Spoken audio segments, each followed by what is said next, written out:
Hello focus, हामी canine companions हजुरहरूकै डग friendly डग training school आज snowy र स्यान्डीलाई लिएर एउटा नयाँ भिडियोमा हजुरहरू सामु फेरि आएका छौँ।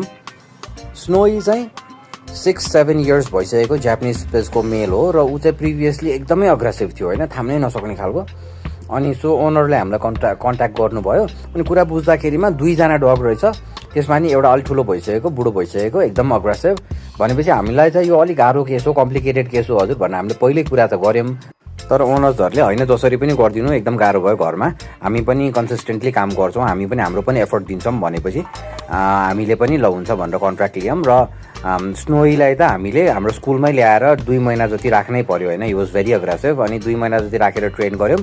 अनि स्यान्डीलाई चाहिँ हामीले घरमै काम स्टार्ट गऱ्यौँ, होइन। त्यो 2जना डग भएपछि यिनीहरू 2जनाको आफ्नै कनेक्सन्स हुन्छ अनि यसै कम्प्लिकेटेड हुन्छ क्या। यिनीहरू त प्याकमा बस्ने एनिमल भयो अनि त्यसपछि 2जना चाहिँ सँगै मिलेर टिम बनाए जस्तो, टिममा हन्ट गरे जस्तो अग्रेसिभ भइदिने, यो विभिन्न प्रब्लम हुन्छ।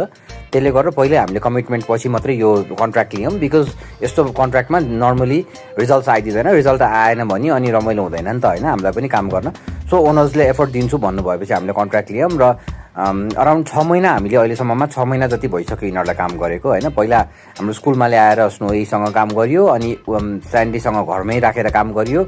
त्यसपछि बिस्तारै 2जनालाई एकै ठाउँमा ल्याएर गर्दा र ओनर्सहरूको पनि एफर्टले गर्दा अहिले चाहिँ अब धेरै सेटल देखिन्छ, होइन। दुइटै डग धेरै सेटल देखिन्छ, दुवैजना चाहिँ एकदम राम्रो सिकेको छ।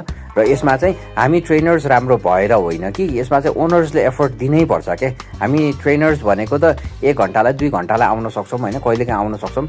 मेन भनेको त तपाईँको र तपाईँको डगको रिलेसन भने त ओनरको र डगको वा केयरटेकर र डगको हुन्छ नि त। अनि त्यही रिलेसन डिफाइन गर्न सक्यो, त्यही रिलेसन राम्रो बनाउन सक्यो भने त्यसैले ट्रेनिङ हुने हो, होइन। अब त्यो रिलेसन बिग्रियो भने त्यसैले अग्रेसनहरू विभिन्न कुरा जन्माउने हो।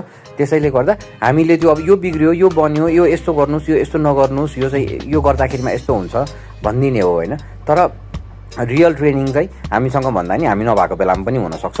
र तपाईँहरूले देखिरहनु भएको छ यो डग इज प्लेइङ भेरी वेल, होइन। अब बच्चाहरूसँग कोहीसँग रियाक्ट पनि गरेको छैन, ऊ त भर्खरको उमेरको पनि हो, रियाक्ट गर्ने बेला पनि भएको छैन।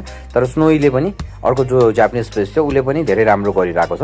त्यही भएर हजुरहरूलाई एउटा अपडेट यसो राखिदिउँ भनेर, राम्रो भएको एउटा रिजल्ट आएको ठाउँमा देखाउनलाई हजुरहरूलाई यो भिडियो राखेँ मैले। आई होप हजुरहरूलाई यो भिडियो मन पर्यो र यस्तै सामग्री हजुरहरूलाई चाहिन्छ, मनपर्छ भने मलाई फलो गरिदिनु होला, लाइक गरिदिनु होला। हामीले यस्तै सामग्रीहरू, डग ट्रेनिङसँग सम्बन्धित इन्फर्मेसनहरू, होइन, विभिन्न कुराहरू राखिरहेका हुन्छौँ। र आफ्ना साथीभाइलाई पनि रेकमेन्ड गरिदिनु होला हाम्रो पेजहरू, हाम्रो ट्रेनिङ सेन्टरको सर्भिसेसहरू। हजुरहरूले अन्तिमसम्म बसिदिनु भएकोमा धेरै धेरै धन्यवाद। हजुरहरूकै डग फ्रेन्डली